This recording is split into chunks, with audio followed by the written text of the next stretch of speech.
This is not piss, this is some electrolyte mix I put in it, so...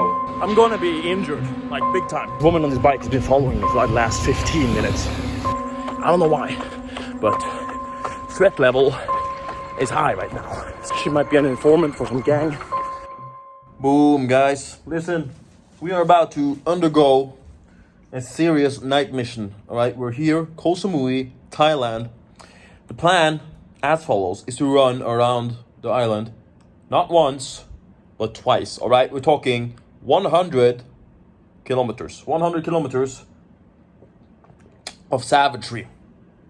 That's true. So we got ourselves some coffees here. I knew I was gonna do this yesterday. So we're gonna do this, I've been planning it. We are at, max capacity and full potential here. My my hip flexor is a bit off, but this is, for life in general, it usually never works out, with the timing and everything. Just know that. So the best thing you can do is always just to take action. It might not be optimal, but we're still gonna get after it, all right? 2 coffees, and then we can run around the island and just go full blast, let me tell you. So I'll show you guys exactly what I'll be running in a second. Current body weight, 220 pounds, I think. 220 pounds. This is unmatched. Watch this. I'm going to show you what I'm going to be running in first though. Boom. All right. We're ready to go. We are armed and dangerous. This is the drip. So this is a really, light t-shirt that I have. That I got in Bangkok.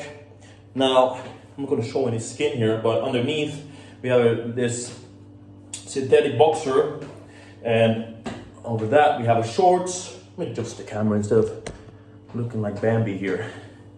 Then we have shorts which has a sleeve, some synthetic material. Now, more materials like this, it hinders the chafe and the friction which you'll get. So we have by the way, we have a fanny pack here, 2,000 baht in cash, and just the phone, that's it.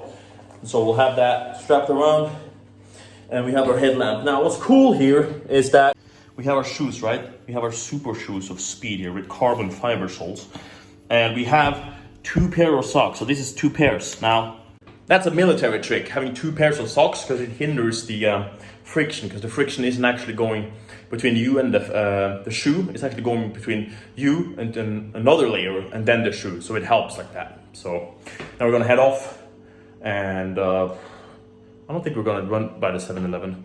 We're just gonna go straight at it. I got a bottle of water here just to start. This is not piss, this is some electrolyte mix I put in it. So yeah, let's do it. All right guys, we're out on the road now. We've already started our hydration process, okay? Taking small sips already. We're feeling good. We are. Like, I know this shit's gonna hurt. I know tomorrow in like 12 hours I'm gonna be injured, like big time. My knees, usually when I'm doing this, it feels like my leg's gonna fall apart. So, but I'm not attaching myself to that at all, because I know it will happen. So there's no point attaching yourself to the pain that you know is coming. It's just about keeping going, keeping driving forward regardless, okay? Let's fucking go. Guys, we are 14, I think we just hit 14 kilometers in. Now we're walking up this gigantic hill, and yeah, so far so good. And we're gonna, next 7-Eleven we come across, we're gonna take a quick pit stop and get some Gatorade, get some more caffeine and some salt going to keep up that hydration. You need to be, ahead of the curve. If you crash, it's gonna crash. So when we hydrate before the crash eventually happens, because it will come and get you. You can't hydrate above when you're doing, activities. Like when you're doing activities, you can't recoup hydration. Never. It's impossible.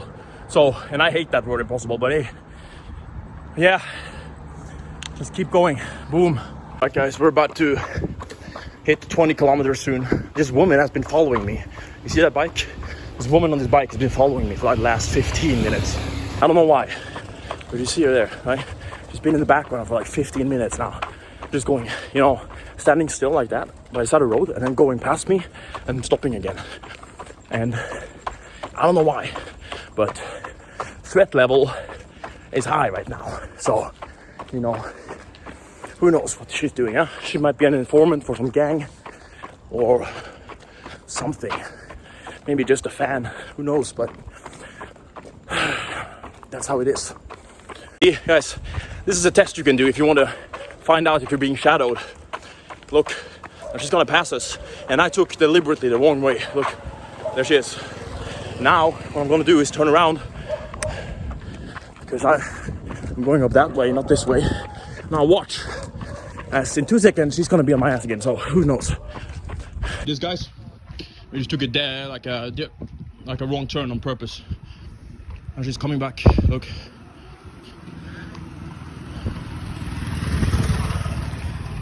She's on the phone with someone, so who knows, huh?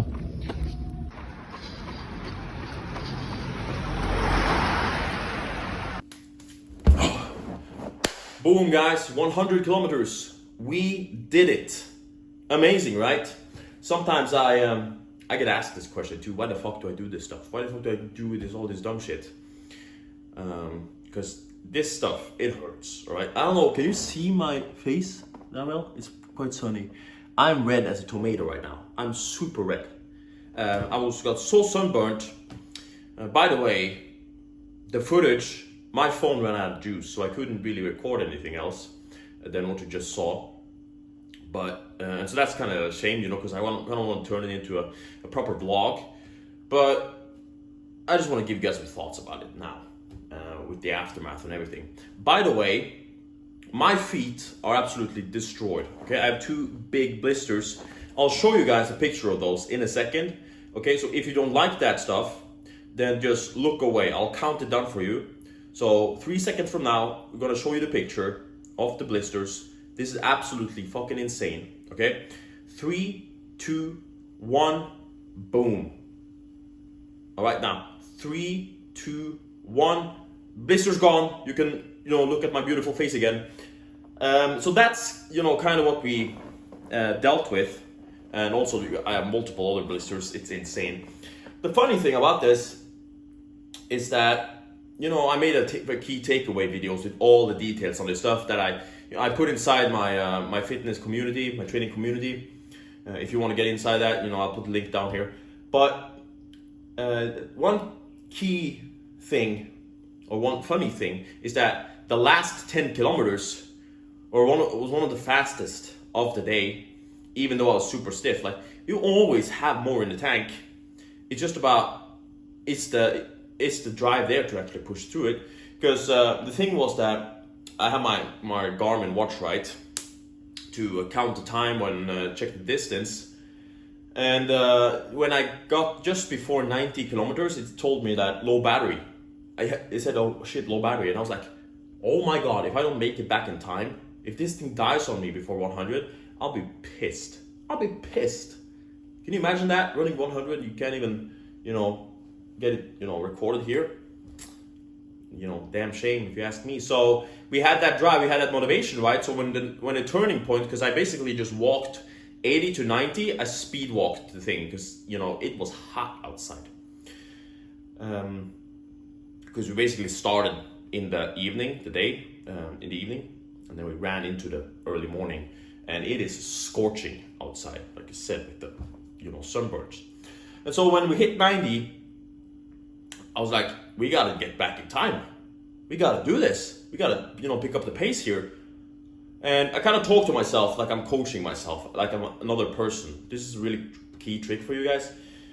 You talk to yourself like you are the coach and you're also the athlete. So it's kind of a schizophrenic type of looking at it, if you want to, you know, put that into words like that. But I basically told myself, okay, now we got to put on some fire here because we have to get back in time. Before this thing dies, we have to make 100. And so I just went full ballistic, okay? This stuff hurts because after like, I don't know, 2.5 kilometers of doing this running at like 92 kilometers, one of my blisters popped, I think. And I was like, you know, this stuff hurts. And so I kind of went speed walking again. And then I was like, okay, let's wrap it up. Run more. Run. And eventually, you know, we got home. We made it. 100. Fucking amazing, right? The performance itself, really good. I probably would have a faster time if I didn't have this, idiot following me around on the bike. I seriously thought I was running into an ambush. This is military mindset. Someone's following you and they're on the phone. It's like they're tracking your movement. Like, to me, this means ambush. So that's all I'm thinking about. Like, okay, I'm running into I'm about to get gunned down in a second. I even thought that at one point. There was this bike coming slowly towards me. That wasn't the guy who's been following me. I think it was a guy, actually, with a fucking ponytail. Ugly motherfucker. So when this other guy came towards me slowly on a bike, I was like, okay, this is it. We had a good run. We're about to get gunned down. And luckily, we didn't get gunned down. As you could probably tell since I'm making a video. So that was good. But yeah. I mean, 100 kilometers, it isn't really a race in the end. It's more of survival. So you kind of have to use that framework and not just, go based on time and everything. One example of this is the key thing for me, because of the heat and everything, was if I get a heat stroke and pass out, that's the only way we're going to fail 100. If I had to crawl it, I would have. But the only way I can fail 100 is if I crawl. No, if I pass out. So even when I had 700 meters left and it was scorching, I had 700 meters left. I was at 99.3 kilometers. I still did a pit stop at a 7-Eleven. Take me 1 minute, go get some water, pour it all over myself because I have to cool down. Because if I pass out and we're 700 meters away from goal, what's worse? Taking that pit stop that takes me 1 minute to do? Or is it passing out? Like, the answer here is obvious. Playing it safe, right? This is a survival game, as I mentioned. So doing small stuff like that really, really helps. Really helps. And it's so important that you don't lack of this. Very common in the military too. People be like, yeah, it's only 1 kilometer left. Oh, I'm not going to do this. I'm not going to do that. I've experienced this a lot of time myself. Not, taking the proper actions, taking my sweater off and then starting to walk again. So you walk around all sweaty. And then you find out, okay, there's more to it. You have to do more. We have to go again. We have to do this. We have to do that now. And you now set yourself up for failure just by not doing the one simple action, doing the proper stuff that you should have done, but you didn't. So instead of doing that, we're just going to keep it proper all the time. And this requires discipline. You have to be disciplined about this stuff. Super disciplined to not with 700 meters left go like, oh, I'm going to just push through. Because that's usually what I'm thinking. Like, fuck it.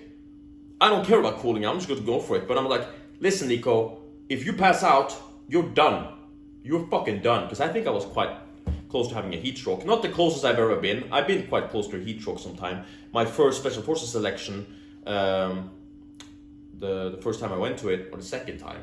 I think I've done 3 or something. Then I was super close to passing out. I was walking on like this, like that. So I know what this shit feels like. At least to some degree. I can probably guess, because I never had actually a heat stroke, never actually passed out from it. God bless, but you kind of be like, like this. So yeah, it's just a survival game.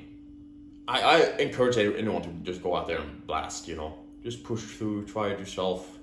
It's not about which level you're at, it's about pushing your own level. So you don't need to compare in that way and say that, because I know that there's a lot of people who can do 100 kilometers, but it's like, to me, 220 pounds of body weight of pure horse meat, this is a good level. I'm very, very happy about the level I'm at.